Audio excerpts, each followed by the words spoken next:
Friends, आप है mister Vishwakarma sir के साथ। फ्रेंड्स, अपन ने प्रेजेंट सिंपल को पढ़ा। प्रेजेंट सिंपल में एम्फेटिक सेंटेंस को देखा। प्रेजेंट सिंपल में जब अपन सामान्य तरीके से बात करते हैं तो ऐसे सेंटेंस में ता हूँ ते हैं के अर्थ आते हैं। जैसे वह यहाँ रहता तो है, वह यहाँ रहता तो है, ही डज लिव हियर। मैं रोज स्कूल जाता तो हूँ, I do go to school every day. वह मेरे को जानता तो है, ही डज नो मी। इस प्रकार के सेंटेंस आपने एम्फेटिक में देखा, उसको एम्फेटिक सेंटेंस कहा जाता है। फ्रेंड्स, अब हम वॉइस की तरफ चल रहे हैं और इस प्रकार फ्रेंड्स ये आपके हर स्पीकिंग का भी एक बहुत बड़ा हिस्सा है। हम बेसिकली जब भी बात करते हैं तो कुछ बातें एक्टिव में करते हैं और कुछ बातें हम पेशिव में करते हैं। तो फ्रेंड्स समझ लीजिए, वॉइस का मतलब होता है वॉच। फ्रेंड्स ये भी याद रखिए कि वॉइस को जब हम ट्रांसफ़र करते हैं तो इसमें हमें ये याद रखना चाहिए कि वर्ब कितने प्रकार की होती है। मैंने आपको ये बताया कि वर्ब एक एक्शन वर्ब होती है, एक नॉन एक्शन वर्ब, जो अपन देखते चले आए। लेकिन हमेशा याद रखिए पेसिव वॉइस में हमेशा ट्रांसटेटिव वर्ब का यूज़ करते हैं। मीन्स ट्रांसटेटिव वर्ब जिसको हम सकर्मक क्रिया कहते हैं, वही वर्ब को ही हम पेसिव में ट्रांसफ़र कर सकते हैं।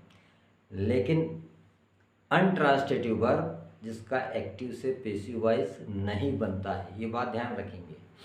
हमेशा केवल पेशिव में उन्हीं वर्बों को ट्रांसफ़र किया जा सकता है जो ट्रांसटेटिव वर्ब होती है। अनट्रांसटेटिव वर्ब का कभी पेसिव वॉइस नहीं बनता, ये याद रखिए। अब प्रश्न ये है कि ट्रांसटेटिव वर्ब और अनट्रांसटेटिव वर्ब क्या होता है। अनट्रांसटेटिव वर्ब वो होती है जैसे I am going to school, मैं स्कूल जा रहा हूँ, लेकिन गोइंग तो लिखी है वर्ब, लेकिन स्कूल जाके मैं क्या कर रहा हूँ ये बात समझ में नहीं आ रही है। तो इस प्रकार he is coming here tomorrow, वो कल यहाँ आ रहा है, तो कमिंग तो है वर्ब। अब यहाँ आके क्या करेगा ये इस बात की स्पष्ट समझ में नहीं आ रहा है। तो जैसे काम है, वो है, ऐसी जो वर्ब है ये अनट्रांसटेटिव वर्ब कहलाती है। तो फ्रेंड्स इस प्रकार अब आप देखेंगे वॉइस में सबसे पहले एक होता है एक्टिव वॉइस।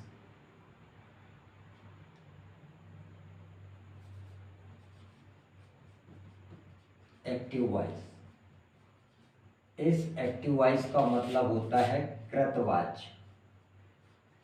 इसका हिंदी वर्जन है कृतवाच्य। तो ये याद रखिए कृतवाच्य में हमेशा सब्जेक्ट मीन्स कर्ता प्रधान होता है। मतलब बगैर सब्जेक्ट के कोई भी सेंटेंस चालू नहीं होता। तो इसका मतलब सब्जेक्ट होता है, उसकी अपनी एक हेल्पिंग वर्ब होती है, उसकी अपनी एक मेन वर्ब होती है, और इसके बाद उस सब्जेक्ट का एक अपना ऑब्जेक्ट होता है। हमेशा फ्रेंड्स याद रखिए मेन वर्ब के बाद जो शब्द होगा वही आपका ऑब्जेक्ट होगा। ये बात बिल्कुल ध्यान रखिए, जब ऑब्जेक्ट हमेशा मेन वर्ब के बाद ही होगा। जहां आप इस बात को समझेंगे, इसको लिखा जाता है पेसिव वॉइस में।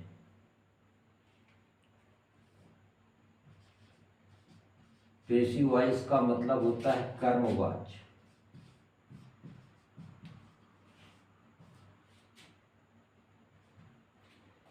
फ्रेंड्स इसमें हमेशा ऑब्जेक्ट से सेंटेंस को शुरू किया जाता है। मतलब मेन ऑब्जेक्ट को हम फोकस करते हैं और हमेशा वर्ब का इसमें थर्ड फॉर्म इस्तेमाल किया जाता है, और फिर बाय लगा के यहाँ पे सब्जेक्ट लिखा जाता है।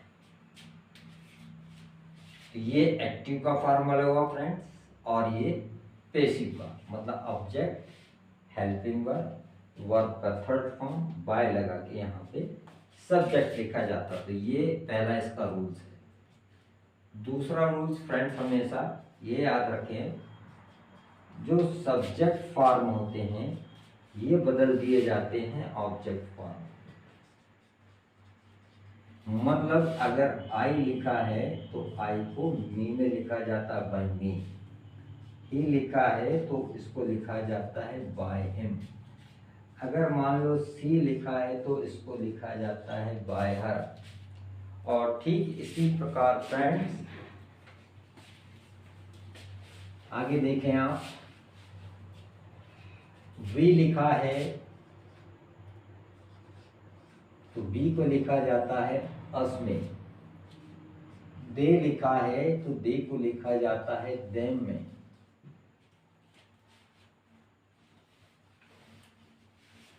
और एनी नेम्स, जैसे किसी का नाम हो तो उसको एनी नेम्स में ही लिखा जाता है। और ख़ास बात फ्रेंड्स, एक बात ध्यान रखिए इसमें, पेशिव में ये तीसरा नियम है आपका,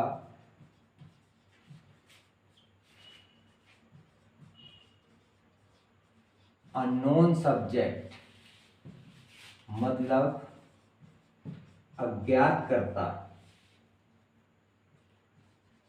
अब अज्ञातकर्ता कौन से होते हैं? जो पता नहीं है, जैसे प्यूपिल हुआ,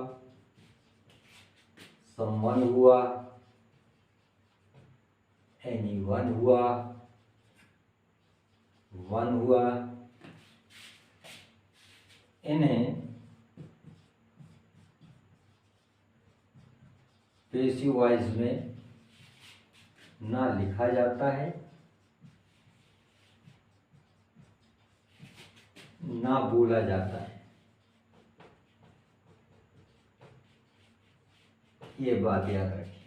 तो फ्रेंड्स आपको ये बात समझ में हो गई कि एक्टिव से पेसिव वॉइस बनाने में आपको इन फार्मूलों का प्रयोग करेंगे। तो फ्रेंड्स कल आप प्रेजेंट सिंपल को प्रिपरेशन कर लें, ताकि हम प्रेजेंट सिंपल के एक्टिव से पेसिव वॉइस किस प्रकार से ट्रांसफ़र करेंगे और उसका क्या मीनिंग निकलेगा, जो हम जिनका उपयोग हम अपने रोज़ बोलने में जिनका हम इस्तेमाल करते हैं। कुछ बात हम एक्टिव में बोलते हैं और कुछ बात हम पेशिव में बोला जाता है।